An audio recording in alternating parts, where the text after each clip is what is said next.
The MVP chants that started to echo, they weren't for you, they were for Kevon Looney. What was that experience like for you?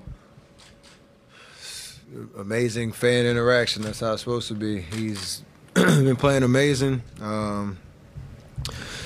making his impact felt both ends of the floor, and when you get your home crowd appreciating the input from everybody and making him nervous at the free throw line, it's special, especially with the way the game was going, the way he came back, or way we all came back and fought to the end. And for Kevon, just with everything he's been through throughout his entire career, with all the injuries and everything, what was it like to see him have a career night tonight in a game when you guys needed him most, with Draymond running into foul trouble? I think we've been talking about it, all year in terms of him playing all 82 games. Game 6 of the last series, coming back into the starting lineup and just dominating the boards. And now he's finding a new way to impact on the defensive end, obviously, and then being in the right place, right time, finishing around the rim. Career high, most he's had however long. So it's amazing to see him just take the experience of being around, these last 7 years and being ready for his opportunity in different series. You can tell he's got composure, he's got experience and just the know-how, and whether he's playing 30 whatever minutes or not, he's ready. Steph, when we asked Steve Kerr about Kevon, he said he's every guy's favorite guy. Well, why do you think that is? Without going into his history, he's just been through a lot. And from his rookie year, where he's playing some minutes in the finals, to now, he's just adapted to things that's been thrown at him. You could tell how this year him being available was the biggest thing he wanted to accomplish, and you could see we see the work that he's put in to making that a reality. And now in the playoffs, just taking that next step. He brings a lot of joy to what we do in the locker room. He's kind of I call him the muse in the locker room. He kind of just has a great demeanor about him, and he's the bridge to the vets and the young guys. It's pretty awesome to see him adapt to that role. Steph, 2 questions for you. You've been playing really well in the fourth quarters. Did that make the wait longer this time? You got in about 6 minutes. That was almost a full 6 minutes, maybe for the first time in this playoffs. That's the flow of the game, and it's amazing to see. We all know this is a team game. This is the ability of everybody to step up, and the way the game went. In the second quarter, try to hit a couple shots to keep us in it, give us some life. It's 14 points, then we battled back to be down 2 at the end of the third. Our defense was amazing. And in that first 6 minutes, JP, Loon, Otto, Clay, they all made great big shots and gave us, a nice lead where we could steal a couple minutes here and there. Got back in and we were able to finish the job. So the confidence that we have in everybody who's out there to step up and make plays, you feel that flow and you don't want to kind of interrupt it, even though those are important minutes. And JP, Loon, Otto especially, they did their job and helped seal that win for us. What's been your obsession with bedtime in these playoffs? I have no idea. I keep telling I don't choreograph none of that stuff. It's just kind of just having fun. And I think you talked about having kids. You know how bedtime routines are important, and it's the final signal for a job well done that day. So pretty special.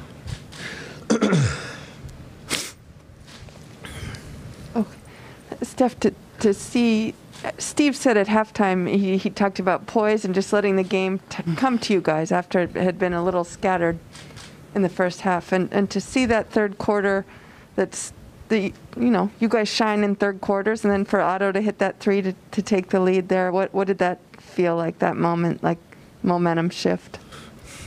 I think you got to start with how the game kind of began. Like, we knew they were going to come out aggressive and making shots. They didn't think it was going to be that hot. No matter what we did, it seemed like they always found the right guy. The right guy had no hesitation to shoot it, and they were making them from all over the floor. I think 15 threes in the first half. It felt like a lot, but also you look up at the scoreboard, we got it down to, I think, 2 at one point, and then it ballooned back up, and then we got it down to 14. And 14's for us is more than manageable if we come out and influence the game starting on the defensive end.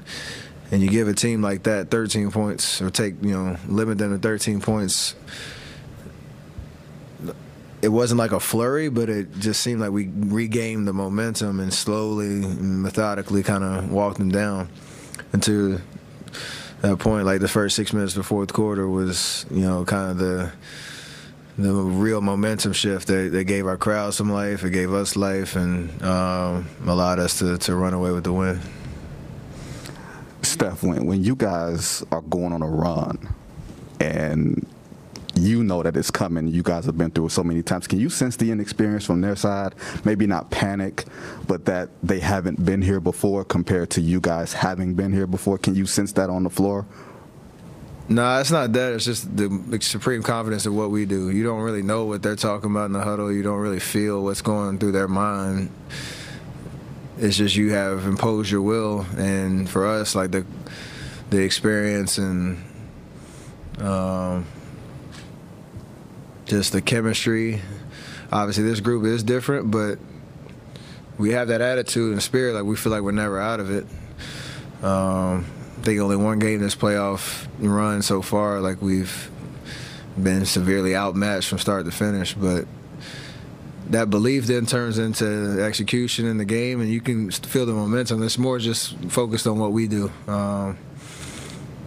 And when you have those opportunities to, stick the dagger or come up with 3 stops in a row, like, those are the times where you feel that good energy going our way. And secondly, do you think they heard you when you said night-night on that last 3?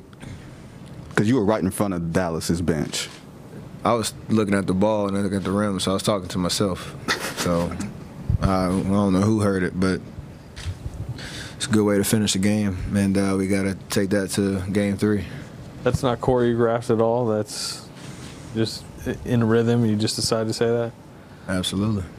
You mentioned the 15 threes in the first half. A lot of it was, guard-to-guard screens. Just what didn't you guys do covering some of that well in the first half, and what did you do better in the third?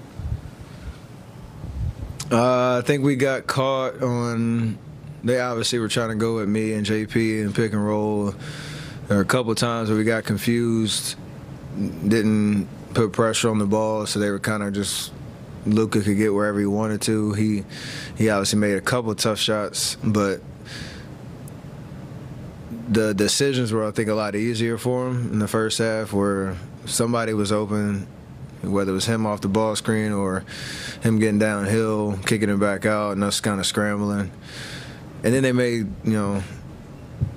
a couple. I think they all made a couple of tough ones. So you kind of didn't want to overreact, but also we got a lot better on the ball, just trying to keep bodies on Luka, close out to the shooters that we know are hot, and then rebound the ball, so that's our best offense. When you're fouling and when they're making shots, especially dagger threes, like, it's tough to really gain any momentum, and things shifted our way. Steph, are there times when you're feeling maybe the defense isn't all the way focused on you as much as it has been, and maybe a little bit to Jordan? There's at least one play where I think you took it down the left side of the lane, and Brunson just took half a step to you and then ran out to Jordan, and you didn't have the open lane to him. He wasn't helping on you. Do you remember that, or are you feeling this a little bit where the floor is slightly different because Jordan's out there? Absolutely. And he's more than capable as a ball handler and a playmaker to take advantage of that.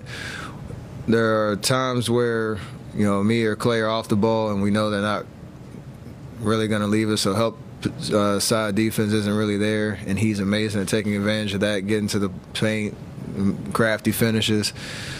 There's a couple times in transition where I remember at the end of the second quarter, he was coming down the left side.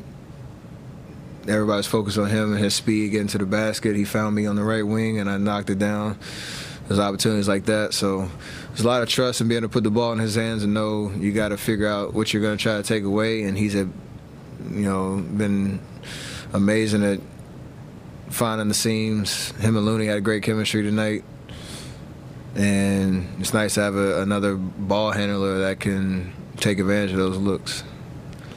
2 Clay dunks in the second half. They're really, kind of taking away his 3 in this series. How important is it for him to do what he did, kind of pressure the rim? I think there's 2 games in a row where he's figured out over the course of his minutes the different looks that literally not taking a body off of him no matter where he's at. Playing the pin downs pretty well. So he's gotten a couple backdoor cuts in game 1. He got some pump fake drives where there's no help getting all the way to the basket. Kind of the Tim's question, like there's space out there. We just have to really take our time and take what they're giving us. And over the course of 48, you'll find some clean looks. So when we get in trouble is when we try to we don't react. We just have our mind made up, and no matter what they do, we might take some tough shots or some quick shots.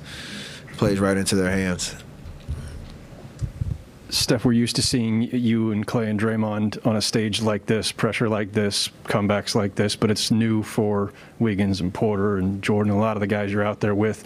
What are you learning about those guys in moments like this and games like this? And do you think you can kind of sense the bravado you guys who have been there before bring to the table, that kind of seeps into everybody and raises them a little? I mean, yes to all that. It's something that's been slowly building over the course of the regular season. It didn't always show on the court, but the roles and how we play on both ends of the floor, everybody's, I think, very comfortable in what they're asked to do.